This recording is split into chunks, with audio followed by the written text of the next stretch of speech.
Welcome back, it's me, Lou.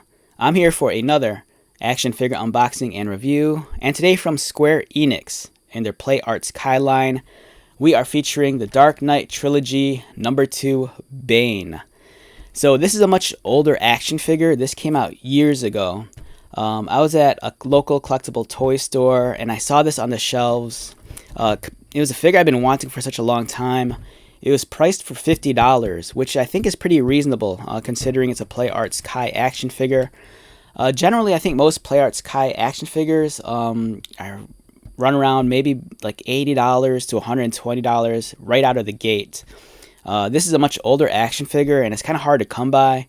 So I'm kind of taking the gamble. You know, $50 seemed like a good price, but I'm not sure of the condition of this action figure.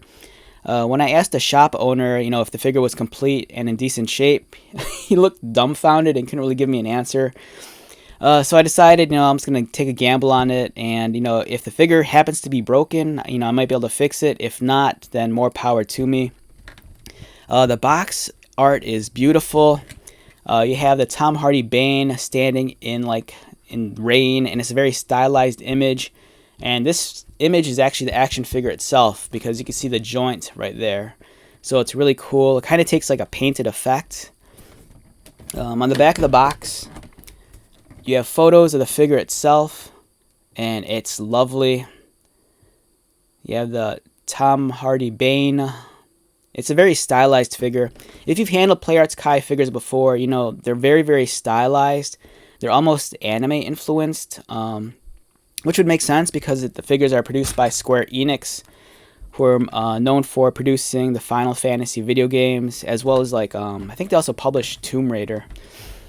Over here we have figure number 1 in the collection. We have the Batman, the Dark Knight, based off of Christian Bale's interpretation of the character. Again, much like the Bane, it's very stylized. And yeah, I'm excited to check this out. Like I mentioned beforehand, this is a figure I've been wanting for such a long time. The box even opens up. It's kind of like a bookcase style. You have a slight, or not slight, you actually have a pretty large bio on the Bane character here, as he's described and seen in the Dark Knight trilogy of films, or at least the last movie. It looks cool. The only thing he's kind of missing is kind of like his trench coat, but otherwise this is Bane spot on. You'll remember that, I think it was like last year, McFarlane Toys gave us a Bane. There were 2 versions. There was the Build-A-Figure, and then there was the San Diego Comic-Con version, which came with the fur-trimmed coat.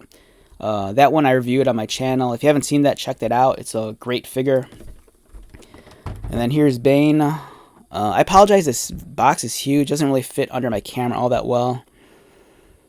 And then here he comes with some accessories. You have hands, and then you have the Dark Knight Batman cowl or mask up here. And let's take this guy out. So like I said, this figure is used. So this came from a previous owner. Not sure of the shape of the figure. So we're going to see if it's actually in decent shape and see if all the accessories are intact. Hopefully this figure's in good health.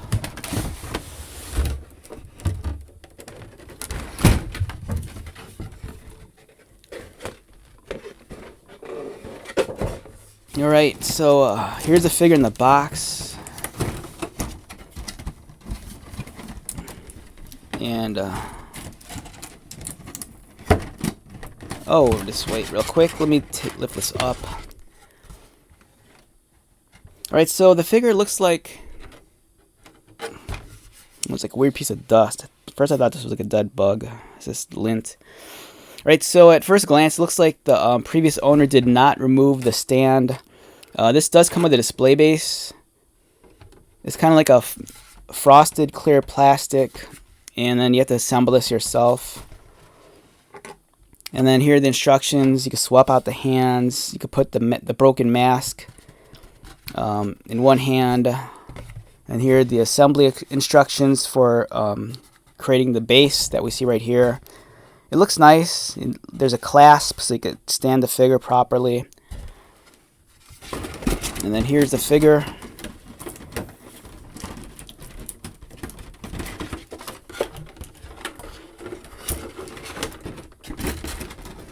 And then you have the extra pair of hands.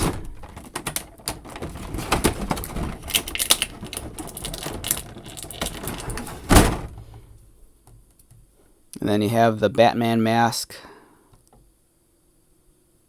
which is cool. So PlayArt's Kai figures, they're much larger than much larger than something you might be accustomed to, like a Marvel Legends or McFarlane or an older DC Classics. These are produced by Square Enix, so they're very stylized. If you've seen any of their other figures, like whether it's from their Final Fantasy line or some of the other video game properties they've tackled, like Street Fighter, this might be something you're familiar with. They're really cool, and let's get this guy out.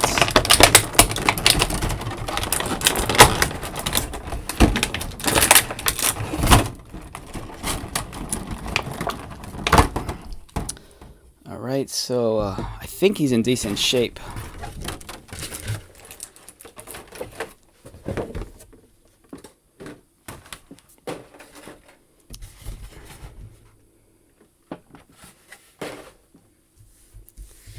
Alright, so like I said, this is a pretty big figure. So he comes in at about,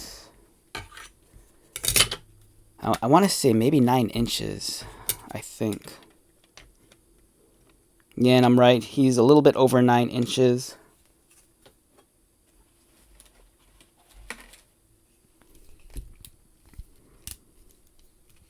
And it feels like he's alright so far. I don't think anything's broken on him. I kind of have limited experience handling these. I do have another PlayArts Kai figure in my collection. It's a Harley Quinn. And I've read online, some people have issues like with breakage with some of these figures. This is a much older figure. Like I said, this came out years ago. And let's take a look at the sculpting on them. Alright, so it's going to be a mixed bag on the way, you might perceive this figure in 2024. It might be overly embellished for some people. For me, I think it does a nice balance of kind of like, it's kind of a sign of its times.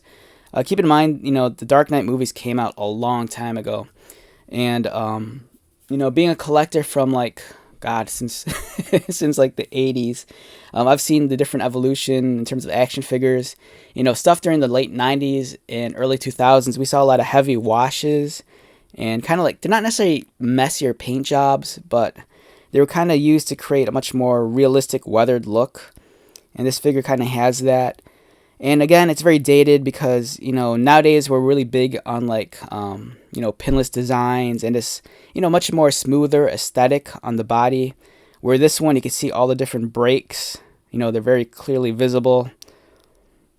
It kind of has those old school Revoltech style ball joints. And, it's a nice figure. I think it's pretty cool. And again, this is kind of like the older McFarlane figures with the exposed ball joints.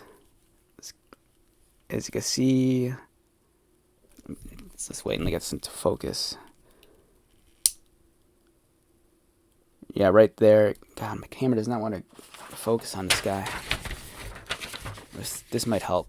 There we go. Yeah, so you can see the exposed ball joint.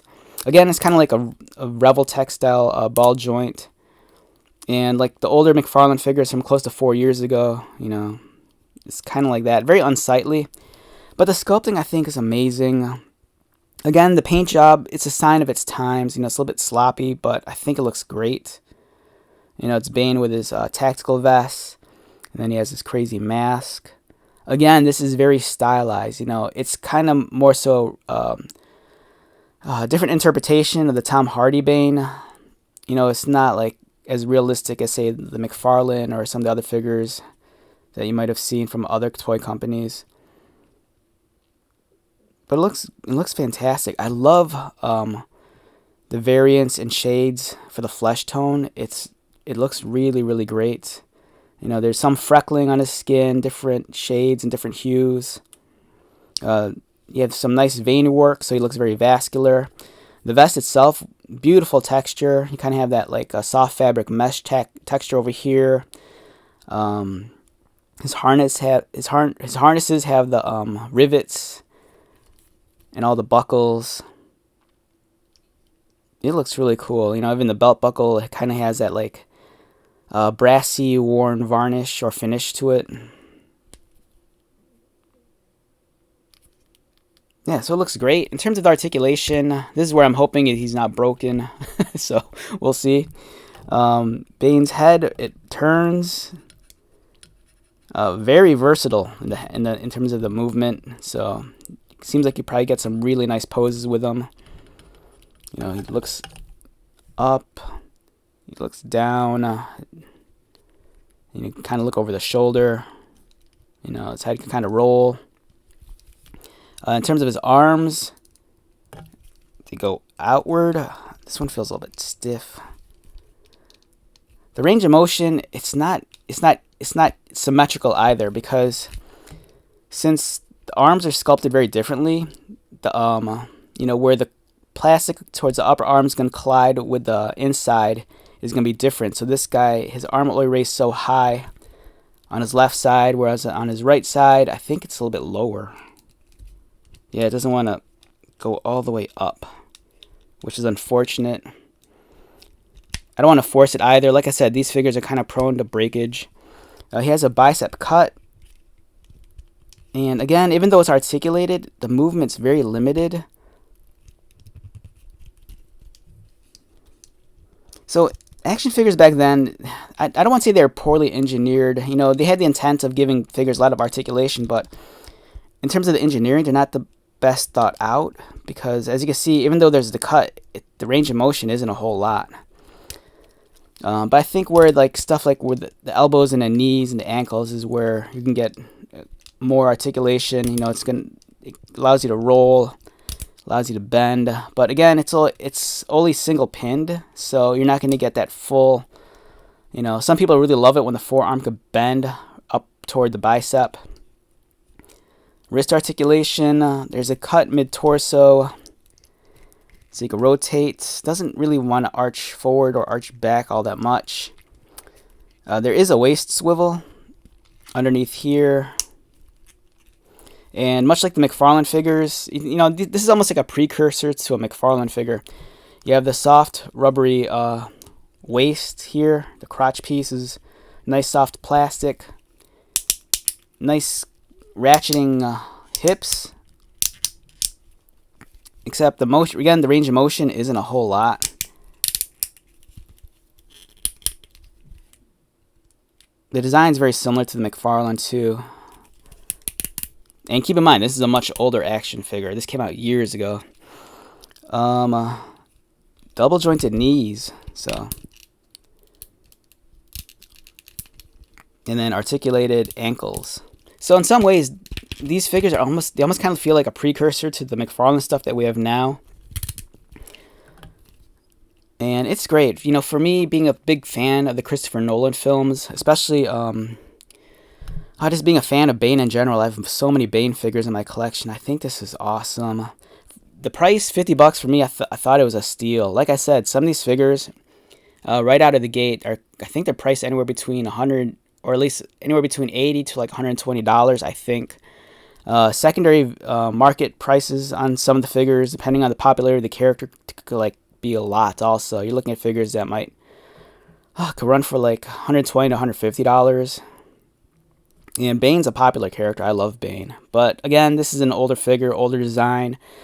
Many modern collectors might scoff at the the articulation scheme and just the way the figure looks, but I think it looks great.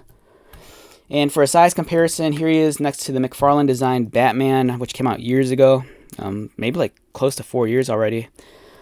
You can see the size difference. You know, this guy stands in at 9 inches. This guy's roughly like, what, 7? 7 1/4,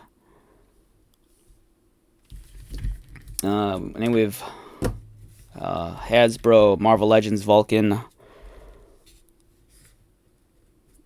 And then we have the Movie Masters Mattel Batman. Yes, yeah. So it's kind of crazy. Like after all these years, for collecting for so long to see the evolution of these figures. You know, these figures represent, you know, two characters from the same generation, but just interpreted differently by different companies. You know, the Bane here is very stylized. It's awesome. So yeah, I'm stoked on this figure. You know, I'm glad I got it. You know, for me, it was a steal at $50. If this is something that interests you, you might want to hunt it down on maybe like eBay or like Facebook Marketplace, or, you know, comb around on like some of the collector forums and groups. But yeah, I'm so stoked on this. Big fan of Bane. This looks amazing. The mask details is awesome also. Alright, so let's wrap this one up. Once again, my name is Lou. If you're new to my channel, welcome. If you are a returning viewer or subscriber, thank you so much for your continued support. I greatly appreciate it. So until the next video, be safe, take care of yourself, buy lots of toys, and most importantly, be happy. And I'll see you at the next one. Alright, later.